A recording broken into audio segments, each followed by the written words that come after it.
রাতুল চলে গেছে, অনেকটা সময় কেটে গেছে। চারদিকে মাগরিবের আজানও হচ্ছে। চৈতি ঠিক করলো এখনই বের হতে হবে। রুমের দরজাটা লক করে সোজা ওয়াশরুমে চলে গেল।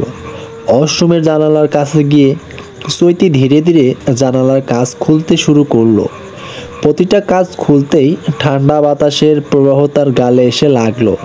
বাহিরের আকাশ তখন গোধূলির আলোয় মাখামাখি। একটু আগে সূর্য অস্ত গেছে, কিন্তু তার রঙিন আভা এখনো মিশে আছে দিগন্ত জুড়ে। দূর থেকে মাগরিবের আজানের সুর ভেসে আসছে। পরিবেশটা আরো রহস্যময় হয়ে উঠেছে। চৈতি জানালাটা পুরোপুরি খুলে নিচের দিকে তাকালো। তিনতলার এই জানালা থেকে বাইরের রাস্তা স্পষ্ট দেখা যায়। আশেপাশে কেউ নেই, শুধু কিছু পথচারী দূরত্ব হেঁটে যাচ্ছে। তার মন দুশ্চিন্তায় ভারী হয়ে আছে। মনে হচ্ছে যেন কেউ তাকে অনুসরণ করছে, কেউ তাকে নজরে রেখেছে। সে দূরত্ব জানালা দিয়ে নিচে নামার জন্য তৈরি হলো। হাতল শক্ত করে ধরে এক পা বাড়তেই বুকের মধ্যে এক অজানা ভয় কেঁপে উঠল। এতদূর এসে পিছু হাঁটার উপায় নেই। শ্বাস গভীর করে নিচে টেনে নিয়ে চৈতি ধীরে ধীরে জানালা ধরে রড ধরে নামতে লাগলো। হাত কাঁপছিল, কিন্তু ভয়কে জয় করে এগোতে হবে। এক পা দুই পা করে নিচের দিকে নামছে। হঠাৎ পায়ের নিচের অংশটা পিছলে গেল। একটা চাপা চিৎকার বেরিয়ে এলো তার মুখ থেকে। তবে সে দূরত্বে নিজেকে সামলে নিল। নিচের একটা ছাদ ছিল, সেখানে ধপ করে নেমে এলো। কিছুক্ষণ শ্বাস নিল, বুক ধরপড় করছে। উঠে দাঁড়িয়ে চারপাশে তাকালো, কোথাও কেউ নেই। এখনই বের হতে হবে, নিজেকেই মনে করিয়ে দিল চৈতি। চৈতি আর কিছু ভাবতে পারলো না, শুধু একটাই চিন্তা, এখান থেকে পালাতে হবে। সে দিক বিদিগ্ন শূন্য হয়ে দৌড় দিল। পায়ের স্যান্ডেলও নেই। তার পরনে তখন রাতুলের শার্ট আর থ্রি পিস কটার হাফ প্যান্ট। তার চোখ যতটুকু যাচ্ছে ততটুকু দৌড়াচ্ছে। দৌড়াতে দৌড়াতে হঠাৎ পা হোঁচটকে পড়ে গেল। সঙ্গে সঙ্গে হাত পা সরে গেল। চৈতি ব্যথায় কুঁকড়ে গেল, কিন্তু দম ফেলারও সুযোগ নেই। সে দূরত্ব উঠে দাঁড়াতে চেষ্টা করলো, কিন্তু হাতের পাথরের ছোট ছোট টুকরো বিঁধে গেছে। পা থেকে গরম গরম রক্ত গড়িয়ে পড়ছে। তারপরও সে দাঁতে দাঁত চেপে উঠে দাঁড়ালো। শ্বাস অল্প অল্প কাঁপছে। চারপাশে তাকিয়ে সে আবার দৌড় লাগালো। চৈতি দৌড়াতে দৌড়াতে একটা সরু গলার সামনে এসে দাঁড়ালো। এক মুহূর্তে সময় নিল না। গলিটার ভিতরে ঢুকে পড়ল। অন্ধকার আর স্যাঁতসেঁতে পরিবেশে বুকের ধুকধুকানি আরও বেড়ে গেল। রাস্তার ধারে ভাঙাচোরা দেয়ালগুলো আরও ভয়ঙ্কর লাগছিল। কথায় আছে, যেখানে বাঘের ভয় সেখানে সন্ধ্যা হয়। চৈতির ক্ষেত্রেও যেন তাই হইল। ওর সামনে দাঁড়িয়ে আছে রাতুল, সাদা পায়জামা পাঞ্জাবি আর গায়ে কালো চাদর জড়ানো। এক হাত গড়িয়ে সাথে হেলান দিয়ে নবাবী কায়দায় দাঁড়িয়ে আছে সে। ঠোঁটে বাঁকা হাসি, চোখে অদ্ভুত এক দৃষ্টি, যেন সে নিশ্চিত ছিল চৈতি এখানেই আসবে। রাতুলকে দেখে চৈতি নদীর স্রোতের মতো উল্টো পথে দৌড় দিতে যাবে, ঠিক তখনই চারপাশ থেকে তার গার্ডেরা এসে ঘিরে ধরল তাকে। রাতুল ধীরে ধীরে এগিয়ে এসে সিগারেটটা ঠোঁটে নিল। তারপর চৈতির একদম সামনে এসে দাঁড়িয়ে গেল। মুহূর্তের মধ্যে শক্ত হাতে ওর কোমর চেপে ধরে ফিসফিস করে বলল, ইউ আর নটি গার্ল, শুধু শুধু এত কষ্ট করলে, শেষমেশ ধরাই তো পড়লো। আমি কি বলিনি, আমার থেকে পালানোর চেষ্টা করলে আমি ভয়ঙ্কর রূপ ধারণ করব। চৈতি ক্ষোভে খেপে উঠল। হাত দিয়ে রাতুলের ধাক্কা দিয়ে সরানোর চেষ্টা করলো। ছোবেন না আমায়, আপনার অপবিত্র ছোঁয়া আমার ঘৃণা লাগছে। বিষাক্ত লাগছে। রাতুল মুচকি হাসলো। ঠোঁটের কোনায় দুষ্ট এক খেলা। নো ম্যাটার জান, আমি তোমাকে পবিত্রভাবেই ছুব। চলো আজই বিয়ে করব আমরা গাড়িতে বসেই। আর বাহিরে দাঁড়িয়ে থাকবে মসজিদের ইমাম। চৈতি আতঙ্কিত গলায় চিৎকার করে উঠল, অসম্ভব। কিন্তু তার কথার তোয়াক্কা না করেই রাতুল চোখের পলকে একে তুলে কাঁধে নিয়ে নিল। চৈতি স্তব্ধ, ওর মুখের বুলিটাও যেন হারিয়ে গেল। চৈতিকে কাঁধে করে নিয়ে ঠাস গাড়ি সিটে ফেলে দিল। তারপর ভালো করে সিট বেল্ট বেঁধে দিয়ে রাতুলের গা থেকে থাকা চাদরটা চৈতির গায়ে আবৃত করে দিল। মুখে তার তখনও চিরপরিচিত বাঁকা হাসি। গাড়ির দরজা ঠাস করে বন্ধ করে দিল রাতুল। এক মুহূর্তের চৈতির বিড়ম্ব মুখের দিকে তাকিয়ে রিভার্স দিয়ে গিয়ারে হাত রাখলো। তারপর ধীরে ধীরে গাড়িটা রাস্তার দিকে এগিয়ে নিয়ে গেল। চৈতি সিট বেল্ট খোলার চেষ্টা করছিল, কিন্তু শক্ত করে বাঁধা। ওর নিঃশ্বাস ভারী হয়ে আসছিল। মাথায় একটাই চিন্তা, এবার কি সত্যি কিছু করার নেই? এখান থেকে কি আর বের হওয়া সম্ভব না? রাতুল তখনও গাড়ি চালাচ্ছিল নির্বিকারভাবে, এক হাতে স্টিয়ারিং ধরে আর এক হাতে সিগারেট ধরিয়ে জানালার বাইরে ধোঁয়া ছেড়ে দিল। কোথায় নিয়ে যাচ্ছেন আমাকে? কাঁপা কাঁপা গলায় বলল চৈতি। রাতুল হাসলো, চোখ সরিয়ে এক ঝলক চৈতির দিকে তাকালো। সারপ্রাইজ জান, তুমি তো বললে আমার ছোঁয়া বিষাক্ত লাগে, এবার সেটা পবিত্র করব। চৈতির বুক ধরপাড় করে উঠল। চৈতির দৃষ্টি ঘুরিয়ে গাড়ির দরজা লক খোলার চেষ্টা করলো, কিন্তু ব্যর্থ হলো। রাতুল এক ঝলক ওর দিকে তাকিয়ে মুচকি হাসলো। বেহুদা চেষ্টা করো না জান, আমার গাড়ি থেকে পালাতে এত সহজ না। চৈতি খোপে ঠোঁট কামড়ে নিল। আপনি যা করছেন সেটা ভুল। রাতুল এবার সত্যি হেসে বলল, চোখে উপহাসের ছাপ। ভুল? আমার কাছে তুমি পাওয়া মানেই সঠিক। চৈতি শ্বাস টেনে নিয়ে একদম স্পষ্ট গলায় বলল, আমি কখনোই আপনাকে ভালোবাসবো না রাতুল। এই প্রথম রাতুলের চোখে সেই বাঁকা হাসি মিলিয়ে গেল। সে কিছুক্ষণ চুপ করে থেকে তার চোখের তীব্রতা যেন আরও বাড়ল। তারপর একটু মুচকি হাসি দিয়ে ঠোঁটের আসল সেই অমায়িক সুরে বলল, সময় বলে দিবে জান, তুমি কি চাও আর আমি কি চাই। ওদের কথার মাঝে গাড়িটা এসে থামলো একটি মসজিদের সামনে। রাতুলের লোকেরা একে একে গাড়ি থেকে নেমে মসজিদের দিকে পা বাড়ালো। মসজিদের ভিতরে ঢুকে তারা কিছুক্ষণ পরেই ইমাম সাহেবকে নিয়ে বেরিয়ে এলো। ইমাম সাহেবের মুখে কোনো অভিব্যক্ত ছিল না, যেন তিনি পুরো পরিস্থিতি জানতেন এবং নিরক্ষেপভাবে এগিয়ে আসছিলেন। চৈতি একটুও সাড়া দিল না, কেবল নীরবে সব কিছু দেখছিল। তার মধ্যে এক অজানা শূন্যতা, এক ধরনের ভীতি তৈরি হচ্ছিল। ইমাম সাহেব গাড়ির সামনে এসে দাঁড়ালেন। রাতুল জানালার কাজটি নামিয়ে দিয়ে গভীর কণ্ঠে বলল, আমাদের বিয়ে দূরত্ব পরিয়ে দিন। ইমাম সাহেব কিছুক্ষণ চুপ থেকে তার চোখে এক ধরনের দৃষ্টি ছিল। তারপর তিনি ধীরে ধীরে মাথা নেড়ে বললেন, ঠিক আছে। তারপর তিনি গাড়ির পাশে দাঁড়িয়ে নিলুপ্তভাবে বিয়ের কাজ শুরু করলেন। চৈতি গাঢ় চুপচাপ হয়ে তার কথাগুলো শুনছিল। তার মধ্যে এক ধরনের ভয় আর অস্বস্তি তীব্রভাবে অনুভূতি হচ্ছিল। ইমাম সাহেব বললেন, কত টাকা কাবিন লিখব?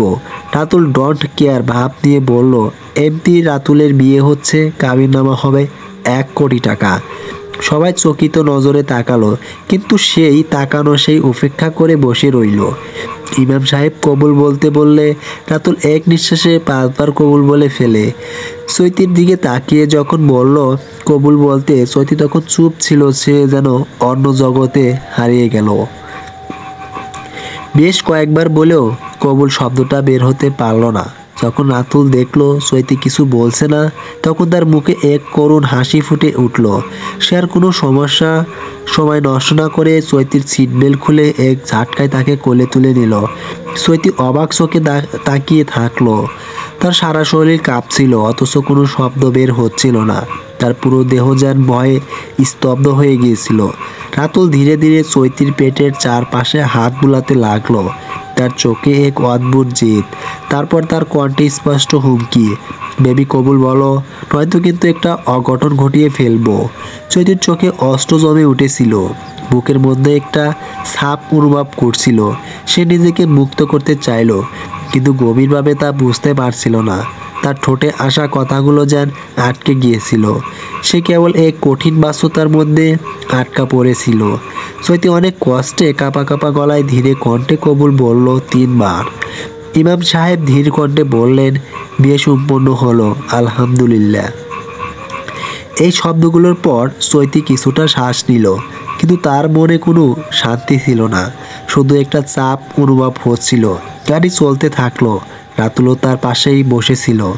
সিগারেটের ধোঁয়া ধীরে ধীরে বাহিরে বের হয়ে যাচ্ছিল। চৈতি চোখে অস্ত্র জমিয়ে হতাশার মাঝে তাকিয়েছিল।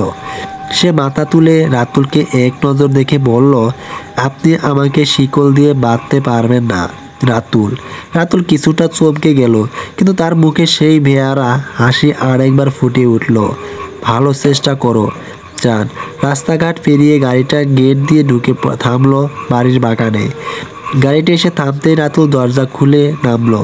তারপর ধীরে পায়ে গাড়ির পাশ ঘুরে এসে চৈতির দরজাটা খুলল। চৈতি একদম নড়ল না, তার মুখ শক্ত ধোকে ঘৃণা আর অভিমান গাঢ় হয়ে জমেছে। নামো। রাতুল গভীর কণ্ঠে বলল। চৈতি তাকিয়ে রইল তার দিকে। তার প্রতিটা সেকেন্ডের জন্যই যুদ্ধ চলছে তাদের মাঝে। রাতুল এবার আর অপেক্ষা করলো না। হাত বাড়িয়ে চৈতির কবজিটা টান দিয়ে নামিয়ে আনলো। চৈতি হোঁচট খেয়ে সামনের দিকে এগিয়ে এলো, কিন্তু সঙ্গে সঙ্গে নিজেকে সামনে নিল। এখন নিয়ে এসেছেন কেন? তার কণ্ঠ ধরা ধরা কিন্তু নিদ্র। আমার বউকে তো আমার বাড়িতে আনবো, তাই না? ঠোঁটের কোণে সেই বাঁকা হাসি, চোখ চেরচেনা দৃষ্টি। আমি আপনার বউ নই। চৈতি দাঁতে দাঁত চেপে বলল। রাতুল এবার সরাসরি তার চোখে চোখ রাখলো। বিয়েটা হয়েছে কাবিননামা সাক্ষী। তুমি স্বীকার করো আর না করো, তুমি এখন আমারই। চৈতির শরীর জ্বলে উঠল রাগে। সে হাত ছাড়িয়ে নিয়ে পিছনে সরে গেল। রাতুল চৈতিকে কোলে তুলে নিয়ে ছুটল বাড়ির অন্দর মহলের ভিতরে। চৈতি চিৎকার করে উঠল, আমাকে নামান। কিন্তু রাতুল কোনো কথা না বলে দৃঢ় হাতে ওকে শক্ত করে ধরে আনন্দ মহলের দিকে এগিয়ে যেতে থাকলো। বাড়ির কাজের লোকেরা অবাক চোখে তাকিয়ে রইল। কেউ কিছু বলতে পারলো না। রাতুল সোজা সিঁড়ি বেয়ে উপরের দিকে উঠতে থাকলো, আর চৈতি ওর বুকের উপর আঘাত করতে লাগলো, হাত পা ছোড়াছড়ি করতে থাকলো। ছাড়ুন আমাকে, বলছি ছাড়ুন। রাতুল এবার গম্ভীর স্বরে বলল, যত নড়াচড়া করবে তত বেশি কষ্ট পাবে। চৈতির হাত থেমে গেল। ওর শ্বাসকষ্ট ওঠানামা করছিল। ও বুঝতে পারছিল এই লোকটাকে জোর করে হারানো যাবে না। রাতুল এক ধাক্কায় দরজা খুলে রুমের ভিতরে ঢুকে সোজা ওয়াশরুমে নিয়ে গিয়ে শাওয়ারটা ছেড়ে দিয়ে শাওয়ারের নিচে দাঁড় করিয়ে দিয়ে তার গায়ে রাতুলের চাদরটা ছেড়ে ফেলে দেয় ওয়াশরুমের ফ্লোরে। চৈতি হতভম্ব হয়ে গেল। ঠান্ডা পানির ধাক্কায় ওর পুরো শরীর কেঁপে উঠল। শাওয়ার থেকে টানা পানি ঝরছে, ভিজিয়ে দিচ্ছে ওর চুল, মুখ, শরীর। রাতুল আপনি চৈতি হতভম্ব হয়ে গেল। ঠান্ডা পানির ধাক্কায় ওর পুরো শরীর কেঁপে উঠল। শাওয়ার থেকে টানা পানি ঝরছে, ভিজিয়ে দিচ্ছে ওর চুল, মুখ, শরীর। রাতুল তুমি ওর কাছে শেষ হওয়ার আগেই রাতুল সামনে গিয়ে এলো, চোখে ভয়ঙ্কর এক দৃষ্টি। তোমার ঘৃণা, তোমার জেদ সব ধুয়ে ফেলতে হবে জান। আজ থেকে তুমি শুধু আমার। চৈতি চিৎকার করে উঠল, আমি আপনাকে কখনোই ভালোবাসবো না। রাতুলের ঠোঁটের কোণে সেই চিরচেনা বাঁকা হাসি ফুটে উঠল। সে ধীরে হাত বাড়িয়ে চৈতির ভেজা চুল সরিয়ে দিল। ওর মুখের দিকে গভীর দৃষ্টিতে তাকিয়ে বলল, ভালোবাসা পরে দেখো চৈতি, আপাতত আমার হাওয়াটা স্বীকার করে নাও। রাতুল এক দৃষ্টিতে তাকিয়ে আছে চৈতির মুখ পানে। ভেজা মুখটা যেন দেখে মনে হচ্ছে কোনো এক সরোবরে ফুটে ওঠা কোনো এক সদস্য পদ্ম ফুল, যার পাপড়িগুলো এখনো শিশিরে ভেজা। চৈতি থরথর করে কেঁপে ওঠা ঠোঁটের দিকে নেশা ভরা চাহনি দিয়ে তাকিয়ে রইল। তারপর হুট করে ঠোঁটের সাথে ঠোঁট মিলিয়ে গভীর আঙ্গিরে চুম্বনে লিপ্ত হলো। চৈতিকে এমনভাবে ধরেছে চৈতি নাড়াচাড়া করতে পারছে না। অতিরিক্ত ভয়ে নির্ভীক হয়ে সে চেনা হারিয়ে ফেলে। রাতুল যখন দেখলো সে চেতনা হারিয়ে ফেলেছে, তখন সে চৈতির ভিজন্ত জামা কাপড় খুলে একটা তাওয়ালটা শরীরে পেঁচিয়ে তারপর রুমে নিয়ে এসে বেডে শুয়ে দিল। চৈতির মাথাটা যেন ভারী হয়ে আছে। ধীরে ধীরে চোখ মেলে তাকাতেই বুঝতে পারলো সে একটা নরম বিছানায় শুয়ে আছে। ঘরের চারপাশে হালকা নীলচে আলো ছড়িয়ে আছে। জানালার পর্দা অল্প ঝুলছে, যেন কোনো অদৃশ্য বাতাস খেলা করছে সেখানে। সে উঠতে বসতে গেলে কিন্তু শরীরটা এতটাই দুর্বল যে এক মুহূর্তের জন্য মাথা ঘুরে গেল। চারপাশে তাকিয়ে দেখলো রাতুল একটা সোফায় পায়ের উপর পা তুলে ওর দিকে তাকিয়ে আছে। রাতুল বাঁকা হেসে চৈতির কাছে গিয়ে ওর পাশে বসতেই চৈতি সরে গেল। চৈতিকে সরে যেতে দেখে রাতুল ওর দিকে এগিয়ে গেল। চৈতি আর একটু সরতেই একদম আদশোয়া হয়ে গেল। রাতুলও চৈতির উপরে আদশোয়া হয়ে গেল। চৈতির নিঃশ্বাস একদম বন্ধ হয়ে আসছিল। রাতুলের মুখটা খুব কাছে, এতটাই যে ওর গরম নিঃশ্বাস চৈতির গালে স্পষ্ট লাগছে। চৈতি আতঙ্কে দু হাত দিয়ে ওকে ঠেলে সরাতে চাইলো, কিন্তু রাতুলের শক্তি এতটাই বেশি যে সেটা যেন একদম অসম্ভব। কি হলো, এত ভয় পাচ্ছ কেন? রাতুলের কণ্ঠস্বরে ছিল শয়তানি খেলা। চৈতি চোখ বন্ধ করে ফেললো, ঠোঁট শক্ত করে কামড়ে ধরলো যেন কোনোভাবেই দুর্বল প্রকাশ না পায়। রাতুল ওর মুখের দিকে তাকিয়ে হালকা হেসে বলল, তুমি যতই পালানোর চেষ্টা করো জান, আমি কিন্তু ছাড়ছি না। আজকে রাতে তুই আমার হয়ে যা চৈতি। চৈতির শির দ্বারা বেয়ে একটা ঠান্ডা স্রোতে নেমে গেল। ওর দম বন্ধ হয়ে আসছিল। রাতুল প্লিজ, কণ্ঠে অসহায়তা ঝরে পড়ল। রাতুলের ঠোঁটের কোণে সেই বাঁকা হাসিটা আরো গভীর হলো। ও চৈতির মুখে খুব কাছে ঝুঁকে এলো, কিন্তু ঠিক তখনই চৈতি রাতুলের কলারটা চেপে ধরে দাঁতে দাঁত চেবিয়ে বলল, আমার থেকে দূরে থাকবেন চরিত্রহীন পুরুষ। রাতুলের মুখটা মুহূর্তেই থমকে গেল। চৈতির চোখে এক অদ্ভুত আগুন জ্বলছিল। ওর গলা শক্ত অথচ কাঁপছিল না একটুও। চৈতি বলে উঠল, আপনার বুকে ছুরি চালাতে আমার হাত একটুও কম্পিত হবে না। রাতুল চৈতির দিকে আর একটু ঝুঁকে ওর গালে নাক ঘাসতে ঘাসতে বলল, বেশ তো মেরে ফেলো আমায়, তোর হাতে নিজেকে দিলাম সপে একবার না 100বার, তোর হাতে মরতে রাজি। চৈতি পুরো শরীরটা শিওরে উঠল। আতঙ্ক, রাগ আর ঘৃণা একসাথে জমাট বেঁধে ওর রক্তে আগুন ধরিয়ে দিল। রাতুলের নিঃশ্বাস ওর গাল ছুঁয়ে যাচ্ছে, কিন্তু এবার চৈতি আর কাঁপছে না। ওর হাত নিষ্পিস করে উঠল। এক ঝাটকায় বালিশের নিচে রাখা ছোট্ট ছুরিটা বের করলো চৈতি। তিরক্ষ ধাতব চালক দেখে রাতুলের ঠোঁটের বাঁকা হাসিটা আরো গভীর হলো। ও সত্যি বলেছিলাম তাই না? রাতুলের কণ্ঠে মজা। তাহলে চল দেখি তো তোর হাত কাঁপে কিনা। চৈতির চোখে বিদ্যুৎ চমকালো। এক মুহূর্তে দেরি না করেও ছুরির ফালাটা রাতুলের বুকের একদম মাঝখানে চেপে ধরল। 1 ইঞ্চি ভিতরে চালালেই আপনার হৃৎপিণ্ড ফুটো হয়ে যাবে। চৈতির গলা তেতো হয়ে উঠল। এবার বল, মরতে রাজি আছিস? রাতুল নিঃশ্বাস নিল ধীরে ধীরে। একটুও ভয় পায়নি ও, বরং চোখের তারায় উন্মুক্ত একটা ঝলক খেলে গেল। তুই কি জানিস তুই এখন আমার চোখে কতটা সুন্দর লাগছিস? চৈতির ধৈর্যের বাঁধ ভেঙে গেল। এক ধাক্কায় ও রাতুলকে ঠেলে দূরে সরিয়ে দিল। রাতুল নিজেকে সামলে নিয়ে ঠোঁটে এক চাতুর হাসি আনলো, চোখে মুগ্ধতার ঝলক, তবে তাতে শয়তানি মেশানো। ধীরে কণ্ঠে বলল, আহ, আমার এই বিলাই আমাকেই মেয়াও বলছে। ইন্টারেস্টিং, আই অ্যাম ইমপ্রেসেড চৈতি। রাতুল ধীরে ধীরে হাত বাড়িয়ে চৈতির চিবুকটা তুলে ধরল। ওর চোখে আর আগের সেই শয়তানি ঝলকটা ছিল না, বরং সেখানে একটা গভীর কাতরতা, একটা অপরাধবোধের ছায়া ফুটে উঠেছে। নিঃশ্বাস ভারী হয়ে আসছিল ওর। চৈতির চোখে চোখ রেখে একদম নরম গলায় বলল, শুনেছি হাজার পাপীও যদি মন থেকে তওবা করে আল্লাহ তাদের মাফ করে দেন। আজ তোর চোখে যে ঘৃণা দেখতে পাচ্ছি, জানিস সে ঘৃণা আর একদিন থাকবে না। এক সময় ওই চোখে শুধু ভালোবাসা থাকবে, যা আমি তোর কাছে কখনো আশা করিনি। সেই ভালোবাসা একদিন আমার হবে। রাতুল গভীর শ্বাস নিল। সে ভিতরের সমস্ত কথা একসঙ্গে বলে ফেলতে চায়। তারপর নরম অথচ কাঁপা কাঁপা কণ্ঠে বলল, আমি তো শুধু একজন সাধারণ মানুষ, কোনো ফেরেশতা নই চৈতি। মানুষ মাত্রই ভুল করে, আমিও ভুল করেছি। জন্ম থেকেই কেউ নিষ্পাপ থাকে না।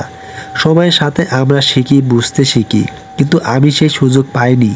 ছোটবেলা থেকেই মায়ের স্নেহ পাইনি, বাবা চাচাদের কঠোর শাসনে বড় হয়েছি।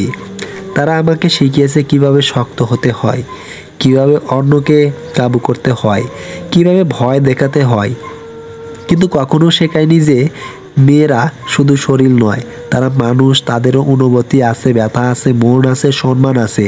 আমি জানি আমি হয়তো অনেক ভুল করেছি, অনেক অন্যায় করেছি, কিন্তু চৈতি, যদি মানুষ তার ভুল বুঝতে পারে, যদি সত্যি পরিবর্তন চায়, তাহলে কি সে আর সুযোগ পেতে পারে না?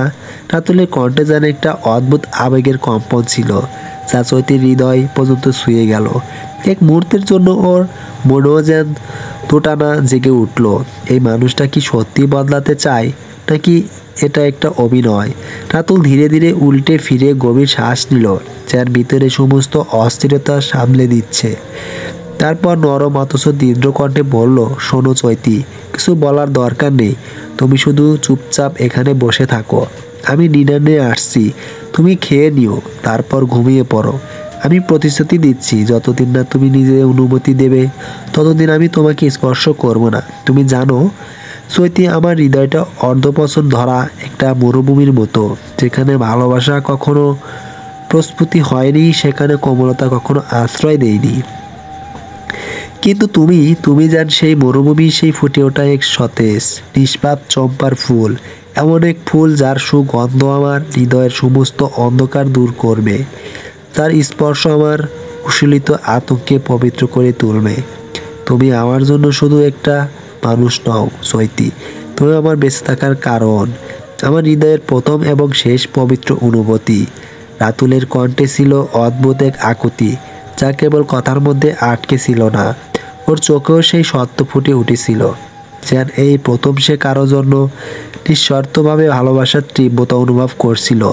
সত্যি কিছুক্ষণ চুপ করে বসে রইল। রাতুলের কথাগুলো তার মনের মধ্যে গভীরভাবে গেঁথে গিয়েছিল। এক অদ্ভুত অনুভূতি তার বুকের ভিতর সঞ্চিত হতে লাগলো, যে অনুভূতি সে আগে কখনো অনুভব করেনি। এক ধরনের শূন্যতা, এক ধরনের অতৃপ্তি, যে ক্ষুধা কখনো কোনো খাবারে মিটে না, বরং ভালোবাসার স্পর্শে পূর্ণ হয়। রাতুল উঠে গিয়ে ডিনার নিয়ে এসে সামনে রাখলো, কিন্তু চৈতি কিছু বলল না। রাতুল আবার এক পা এগিয়ে এসে আদর মিশ্রিত কণ্ঠে বলল, তুমি না খেলে আমিও একটা দানা পানি মুখে নেব না। চৈতি, তুমি যখন রাজি হবে তখন আমি খাবো। চৈতি হালকা চুপ করে থেকে তারপর ডিনারের দিকে তাকালো। তার শরীরে প্রতিটি অঙ্গ, প্রতিটি কথাই যেন একে অপরকে প্রতিধ্বনিত করছে। রাতুলের কথা, তার অনুভূতি এবং নিজের অন্তর্নিহিত কষ্ট। চৈতি এক মাথা নাড়ে, যার এক ধরনের অবহেলা আর সংশয় মিশ্রণ। রাতুল তার দিকে এক পলক তাকিয়ে দাঁতে দাঁত দিয়ে ঠোঁট কামড়িয়ে মুচকি হাসে, তারপর কিছু না বলে রুম থেকে বের হয়ে যায় খাবার আনতে। কিছুক্ষণ পর দরজা খোলার শব্দ হলো। রাতুল ফিরে এলো, হাতে খাবারের ট্রে। রাতুল ধীর পায়ে চৈতির সামনে গিয়ে দাঁড়ালো, ট্রেটা টেবিলে রেখে এক পাশে বসে পড়ল। তার চোখে এক অদ্ভুত প্রশান্তি, কিন্তু ভিতরে যেন একটা অপেক্ষা কাজ করছে। চৈতি খাবে কিনা। চৈতি মাথা নিচু করে বসেছিল, চোখ খাবারের দিকে গেলেও সে কিছুতেই হাত বাড়াচ্ছিল না। যার মনে মনে একটা দ্বন্দ্বে পড়ে গেছে। রাতুল হাত বাড়িয়ে একটা রুটি ছিঁড়ে নিয়ে নিজের প্লেটে রাখলো, কিন্তু খাওয়ার আগে থেমে গেল। তার কণ্ঠে আস্তে আস্তে এক চাপা মায়া ধরে পড়ল। চৈতি, জানো, আমি এই প্রথম কারোর সাথে বসে খেতে চাইছি, কারো জন্য অপেক্ষা করতে চাইছি। চৈতি চমকে তাকালো, কিন্তু কোনো কথা বলল না। রাতুল নরম গলায় আবার বলল, আমি জোর করব না, তোমার ইচ্ছে, শুধু এতটুকু বলতে চাই, তুমি না খেলে আমিও খাবো না। চৈতি কিছুক্ষণ চুপ করে থেকে নিঃশ্বাস ফেলল। রাতুলের চোখে সেই এক রোখা জেদ, কিন্তু আজ তাতে হিংস্রতা নেই, আছে কেবল এক ধরনের শূন্যতা, যার সে সত্যি অপেক্ষা করতে রাজি। কিছুক্ষণ চুপচাপ থাকার পর চৈতি ধীরে ধীরে প্লেটের দিকে হাত বাড়ালো, ছোট এক টুকরো রুটি ছিঁড়ে নিল। রাতুলের ঠোঁটে একটা ছোট্ট হাসি ফুটে উঠল। সে কিছু না বলে নিজের প্লেট থেকে খাওয়া শুরু করলো। এই নিস্তব্ধ মুহূর্তের মাঝে যেন একটা অদৃশ্য দেয়াল ভেঙে গেল দুজনের মাঝে। গভীর রাত, আশেপাশে সবারই ঘুমিয়ে আছে, সত্যিও ঘুমিয়ে আছে। নির্জন রাত, দূর থেকে ভেসে আসছে দুই একটা কুকুরের ঘেউ ঘেউ শব্দ। রাতুল বেলকুনিতে পেট সিস্টেমের দোলনাতে বসে আছে, তার আঁচ সিগারেট নেই, তার হাতে আছে গিটার। বহু বছর পর সে গিটারে হাত নিয়েছে। গিটারের টুংটাং শব্দ ঘরের নীরবতা ভেঙে ঢুকলো।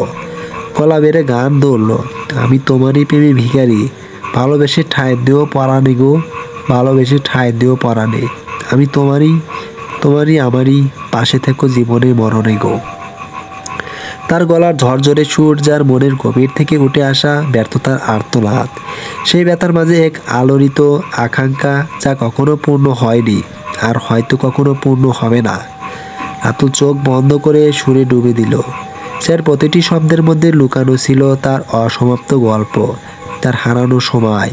তার কণ্ঠ ছিল না পাওয়ার যন্ত্রণার এক আকুলতা, যেন সে কিছু চেয়ে এসেছে কিন্তু কিছু ফিরে পায়নি। তার হৃদয়ে যন্ত্রণা ছিল, তবে তার সাথে ছিল এক গভীর ইচ্ছা, ভালোবাসা, কিন্তু এক কষ্টদায়ক ভালোবাসা, বুকেরই ভিতর অন্ধকার কুঠিরে। তুমি ওগো চাঁদের বাতি, চোখেরই মনিতে শয়নের স্বপনে আছো তুমি দিবস রাতি। এভাবে রাতুল গান গাইছিল। তার গিটারের টুংটাং শব্দে যেন সব নিঃশব্দ হয়ে যাচ্ছিল। সে জানতো তার গাওয়া প্রতিটি সুরে চৈতির হৃদয় স্পন্দন করতে চেষ্টা করছে, তবে জানতো তার ভালোবাসা কখনো পুরোপুরি পূর্ণ হবে না, কেননা সে নিজের ভিতরে সমস্ত ব্যথাকে খোলামেলা করে তুলে ধরেছে, কিন্তু কখনো কারো কাছে সেই ব্যথার প্রাপ্তি হবে না। তোমারে আমি যে কত ভালোবাসি গো, বোঝাবো কেমনে বোঝাবো, তোমারে না পেলে আমি জানি গো, মরিব অকালে মরিব। তার গিটারের সুর এবং কণ্ঠে অদ্ভুত এক দুঃখ ছড়িয়ে পড়েছিল, যেন তার জীবনের শেষ কথাগুলো বলে ফেলেছে। চৈতি তার ঘুমের মধ্যে এক অদ্ভুত আবেশ অনুভব করছিল। তার চোখে শয়তানের স্বপনে রাতুলের প্রতিটি গান জীবনের সাথে মিশে যাচ্ছিল। যেন সে অনুভব করছিল তার ভালোবাসা গভীরতা, তার আক্ষেপ। গানটা শেষ হলে রাতুল কিছুক্ষণ চুপচাপ বসে থাকলো, যেন তার সুরের প্রতিটি শব্দ তার আত্মকে নিঃশ্বাস করেছে।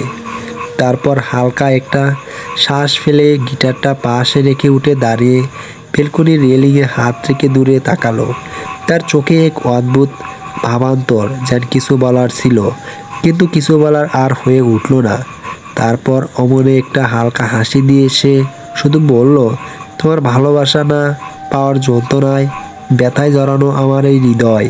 তার কণ্ঠে এক অদ্ভুত মায়া ছিল, যেন এই কথা বলার মাধ্যমে সে তার ভিতরে গভীর যন্ত্রণাকে মুক্তি দিতে যাচ্ছিল। কিন্তু কষ্টের এই অনুভূতি যেন তার হৃদয়ে একটি স্থায়ী দাগ হয়ে গেছে। বেলকনির নির্জনতা ছেড়ে রাতুল রুমে এসে দরজাটি লক করে দিয়ে চৈতির পাশে শুয়ে পড়ল। প্রথমে সে কোনোভাবে এই রুমে শুতে চায়নি, অনেক জেদ করেছিল, কিন্তু তারপরে এক শর্ত জুড়ে দিল, মাঝখানে কোলবালিশ থাকবে।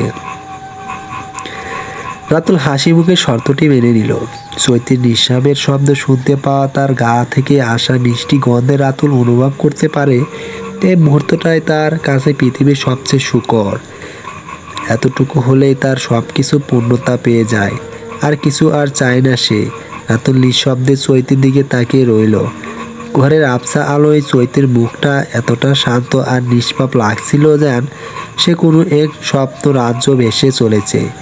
রাতুলের ইচ্ছে হলো হাত বাড়িয়ে চৈতির চুলের এক গোছা সরিয়ে দেয়, কিন্তু করলো না। সে জানে এই মুহূর্তটা তার জন্য যতই অমূল্য হোক না কেন, চৈতির জন্য হয়তো তা কখনো ব্যর্থ বহন করে না। চৈতি গভীর ঘুমাতে আচ্ছন্ন, তার বুক ওঠানামা করছে মৃদু ছন্দে। রাতুল চোখ বন্ধ করে শুয়ে থাকলো, কিন্তু ঘুম এলো না। তার মনে হতে লাগলো এই বিয়েটা তার পৃথিবীর সবটুকু আলো, তার সমস্ত অস্বস্তিকর কারণ, অথচ সেই আলোকে কখনো পুরোপুরি নিজের করতে পারবে না। বুকের ভিতরে জমে থাকা অনুভূতিগুলো যেন তার শ্বাসকষ্টে বাড়িয়ে তুলেছিল, একসময় নিঃশ্বাসের সাথে মিশিয়ে হারিয়ে গেল রাতের গভীরে। সকালবেলা নরম রোদের আলো জানালার ফাঁকে গলা ঘরের ভিতরে প্রবেশ করলো। বৃষ্টির সাথে বাতাস পর্দার আড়ালে খেলা করছে। রাতুল ঘুমের থেকে উঠে পাশে তাকিয়ে দেখলো চৈতি ঘুমিয়ে আছে। চৈতি ঘুমের ঘরে একবার নড়ে চড়ে পাশ ফিরে শুয়ে পড়লো। কোলবালিশ সামান্য সরে গেল। রাতুল এক মুহূর্তে থমকে গেল, তারপর নিঃশ্বাস চেপে আবার চোখ বন্ধ করলো। তার ইচ্ছে হচ্ছিল চৈতিকে আরো কাছে টেনে নিতে, কিন্তু পারলো না। তার ভালোবাসা ছিল বাধাহীন কিন্তু সীমাহীন ছিল।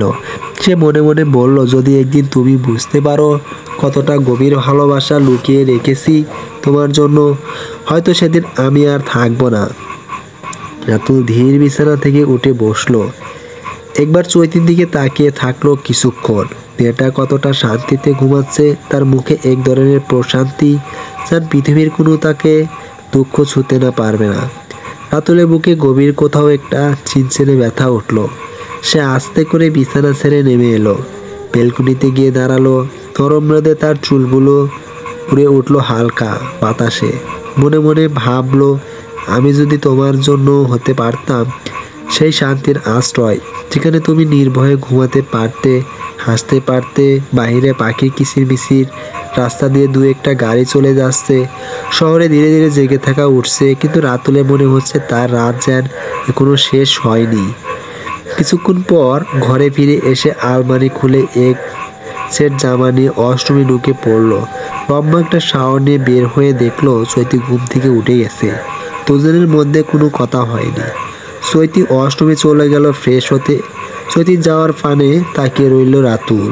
চৈতি ফ্রেশ হয়ে আসলে রাতুল মুখ ভার করে বলল, শোনো, আমি বাহিরে যাচ্ছি, জরুরি মিটিং আছে। তুমি কিন্তু ঘর থেকে এক পাও বাহিরে রাখবে না, আর সময় মতো খেয়ে নিও। আমি দুপুরের মধ্যে চলে আসবো, তখন তোমাকে স্কুলে ভর্তি করাতে নিয়ে যাব। আমি তোমার সমস্ত কথা শুনেছি, আশা করি তুমি শুনবে। চৈতি একটি বিরক্ত নিয়ে বলল, আমাকে যেতে দিন, এখানে ভালো লাগে না, দম বন্ধ লাগে, মনে হয় শ্বাসরুদ্ধ হয়ে মারা যাব। রাতুল রাগান্বিত হয়ে চৈতির বাহুডোর টেনে ধরে বলল, বারবার যে বলছো চলে যাবে, যাবে কোথায়? কোথাও যাওয়ার জায়গা নেই? তুমি জানো এই পৃথিবীতে কোথাও তোমার যাওয়ার জায়গা নেই। বিশ্বাস করো, আমি রাতুল যদি তোমাকে ছেড়ে দেই, তুমি মানুষরূপী জন্তু জানোয়ারের কাছে পড়ে যাবে। আমার কাছে আছো, নিরাপদ আছো। রাতুল কিছুক্ষণ চুপ থেকে আরো গুরুতর হয়ে বলল, বাংলা একটা প্রবাদ আছে, সুখে থাকলে ভূতে কিলায়। তুমিও ঠিক সেই অবস্থায় পড়েছো। থাক, তুমি বেরিয়ে হচ্ছে বলে চলে গেলাম। রাতুল রাজনীতি বৈঠকে উপস্থিত, যেখানে দেশের গুরুত্বপূর্ণ নেতারা এবং বিশ্লেষক